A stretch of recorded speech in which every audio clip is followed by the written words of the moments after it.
भारत पर आक्रमण करने वाला एकमात्र ऐसा राजा जिसका नाम इतिहास में अमर हो गया।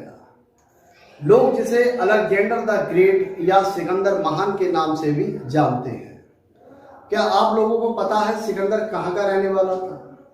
सिकंदर इतना फेमस कैसे हुआ कि आज तक उसका नाम चल रहा है? लोग कहते हैं कि वो अपने फील्ड का सिकंदर है, यानी उससे आगे कोई नहीं।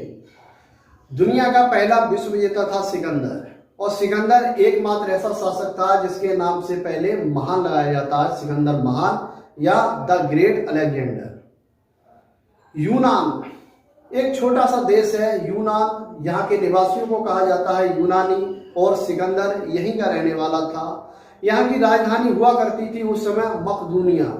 मकदूनिया में एक छोटे से कबीले के सरदार थे राजा फिलिप, और उन फिलिप की संतान था सिकंदर।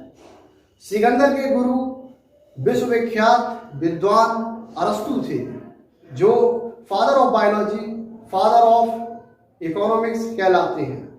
और आप लोगों के लिए बताएंगे, 18 साल की उम्र के जब सिकंदर थे तब इनके पिता ने एक कबीले को जीता था, और उस कबीले को जीतने की खुशी में एक छोटी सी पार्टी मनाई जा रही थी। लोग नाच रहे थे, गा रहे थे, खुशियां मना रहे थे, परंतु सिकंदर एक कमरे में बैठकर रो रहे थे।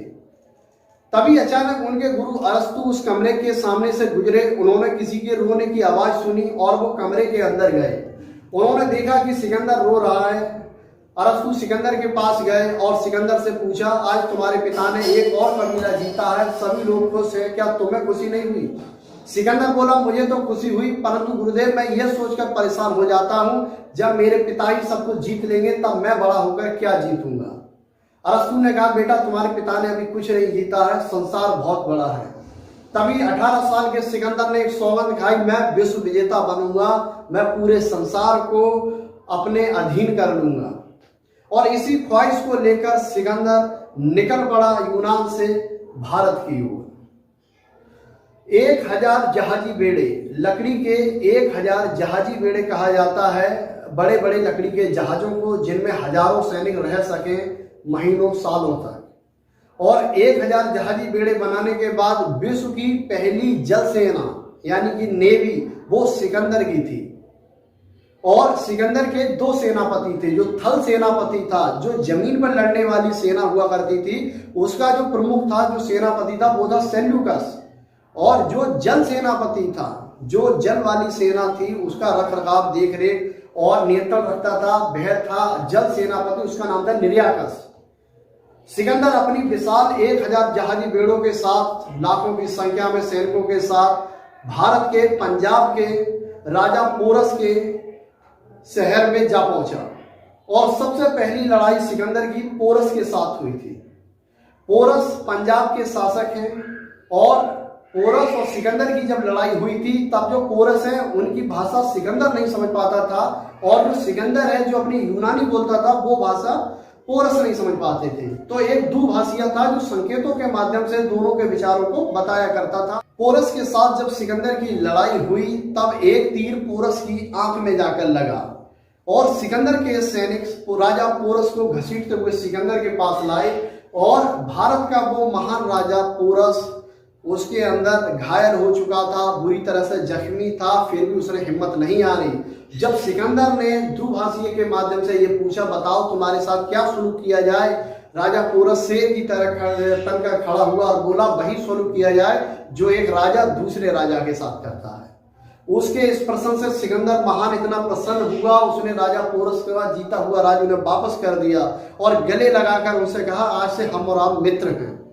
और इसके बाद वह आगे बढ़ चला और आगे उसकी लड़ाई शुरू हुई। उस समय मगध, जो मध्य प्रदेश है, इसका नाम मगध हुआ करता था और इसकी जो राजधानी थी। इसके बाद सिकंदर आगे चला और मगध, मध्य प्रदेश को ही मगध कहा जाता था। उस समय चंद्रगुप्त मौर्य वहां का शासक था और उसका गुरु था चाणक्य। दोस्तों, बहुत ध्यान देने योग्य बात है, एक था विश्व विजेता सिकंदर, उसका गुरु था वो भी महान विद्वान अरस्तु, जिसे फादर ऑफ बायोलॉजी, आज भी MBBS की पढ़ाई सबसे बड़ी पढ़ाई होती है शल्य चिकित्सा में। और उस विद्यार्थी को जो MBBS करता है उसे कसम खिलाई जाती है डिग्री देते समय कि आप अपने पेशे से गद्दारी नहीं करोगे, आपको अरस्तु की सौगंध है। और दूसरा महान विद्वान था चाणक्य। जो आपके चंद्रगुप्त मौर्य का गुरु था। एक तरफ विश्व विजेता सिकंदर जो सारी दुनिया जीत चुका था, भारत आया था, और दूसरा चंद्रगुप्त मौर्य जिसने उस विश्व विजेता सिकंदर को भारत से खाली हाथ लौटने पर मजबूर कर दिया। दोनों टक्कर के थे और दोनों के गुरु भी टक्कर के थे। एक तरफ अरस्तु थे सिकंदर की ओर, चंद्रगुप्त मौर्य की ओर थे चाणक्य। और आप लोगों को बताना चाहेंगे जब लड़ाई छिड़ी तब सिकंदर के सेनापति सेल्यूकस ने यह देख लिया कि हम इसे जीत नहीं पाएंगे। चाणक्य महान विद्वान थे, वो इस तरह से युद्ध की रचना करते थे कि कम सैनिक होने के बावजूद भी वह जीत जाते थे। तब कूटनीति से सेल्यूकस ने अपनी पुत्री का विवाह चंद्रगुप्त मौर्य के साथ किया और चंद्रगुप्त मौर्य ने 6000 हाथी उपहार स्वरूप सेल्यूकस या सिकंदर को दिए। उनकी यह भावना थी कि अब हमने तो शादी कर ली साहब, अपनी बच्ची की शादी इनसे करा दी चंद्रगुप्त मौर्य के साथ। अब ये भले ही हम इनका राज्य नहीं जीतेंगे मगर ये अपने देश से आगे के राज्य जीतने के लिए हमें जाने का रास्ता देंगे। परंतु चाणक्य ने इस बात को स्पष्ट मना कर दिया। उन्होंने कहा अब आप यहाँ से चले जाइए अपने देश, हम आपको कुछ नहीं कहेंगे। सिकंदर खाली हाथ वापस लौटने लगा और एक जगह है बेबीलोन, उस बेबीलोन में सिकंदर को कुछ लुटेरों ने विष बुझे तीर कहा जाता है, जो तीर के आगे का नोक होता है, उस नोक को बिच्छू के जहर में डुबो लिया करते थे। और उस तीर को जब किसी के शरीर में मारा जाता था तो वो जहर पूरे शरीर में धीरे धीरे फैल जाता था और वो व्यक्ति मर जाता था। इसी कारण जो सिकंदर था वो 2-3 दिनों तक जीवित रहा और उसकी मदद कर रहा था सेल्यूकस, जो उसका मित्र भी था और सेनापति भी था। आप लोगों को बताना चाहूंगा जब सिकंदर का अंत समय निकट आया तब उसने 3 बातें पत्थरों पर लिखवाई थी। उसने कहा था कि जब मैं मर जाऊं तब ये पत्थर मेरे देश के हर शहर में लगाए जाएं। उन पत्थरों पर जो पहली बात लिखी थी वो ये लिखी थी जब किसी की मृत्यु आती है तब उसे कोई भी डॉक्टर नहीं बचा सकता है।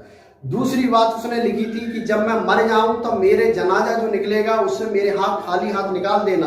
दुनिया को बस यही बताना चाहता हूं कि विश्व विजेता सिकंदर इस दुनिया से खाली हाथ गया था, तुम क्या लेकर जाओगे।